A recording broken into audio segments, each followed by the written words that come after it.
युग कोई भी रहा हो, लेकिन माँ और बच्चे का रिश्ता अटूट ही रहा है। एक माँ की हमेशा ही यह चाहत रही है कि उसका बच्चा हर विपदा से दूर रहे। इसका प्रत्यक्ष प्रमाण द्वापर युग में हुई महाभारत में देखने को मिलता है। लॉकडाउन में चल रहे महाभारत में आपने कई ऐसे प्रसंग देखे होंगे जिन्हें देखकर तमाम तरह के सवाल मन में आते ही होंगे। ऐसा ही प्रसंग है जब गांधारी ने दुर्योधन को नग्नावस्था में देखने की बात कही। आइए जानते हैं आखिर क्या वजह थी जो अपने युवा बेटे को वह इस रूप में देखना चाहती थी। गांधारी पतिव्रता स्त्री थी। जन्मांध पति धृतराष्ट्र के प्रति यह उनका समर्पण भाव ही था कि उन्होंने भी अपनी आंखों पर पट्टी बांध ली थी। बता दें कि गांधारी भगवान भोलेनाथ की अनन्य भक्त थी। यह उनकी श्रद्धा और पूजा ही थी कि शिवजी ने उन्हें एक अद्भुत वरदान दिया था।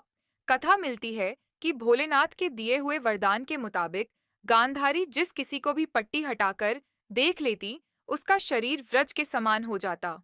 यही वजह थी कि उन्होंने अपनी आंखों पर बांधी हुई पट्टी कभी नहीं हटाई। यूं तो गांधारी ने हमेशा ही अपनी आंखों पर पट्टी बांधे रखी, लेकिन जब महाभारत का युद्ध अंतिम चरण पर पहुंच गया, कौरवों के बड़े योद्धा और गांधारी के 99 पुत्र मृत्यु को प्राप्त हो गए, तब गांधारी के मन में पुत्र मोह जग उठा और वह अपने पुत्र दुर्योधन की मृत्यु के भय से डर गई। ऐसे में दुर्योधन को आदेश दिया कि वह गंगा में स्नान करके नग्न अवस्था में ही उसके पास आ जाए।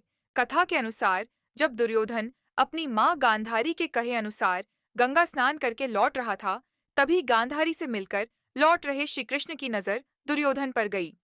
श्री कृष्ण सब रहस्य जानकर दुर्योधन से कहने लगे कि बाल्यावस्था की बात और थी, अब वह युवा है। इस उम्र में मां के सामने ऐसे जाना अनुचित है। श्री कृष्ण जानते थे कि अगर दुर्योधन का शरीर वज्र का हो गया तो महाभारत का अंजाम कुछ और हो जाएगा।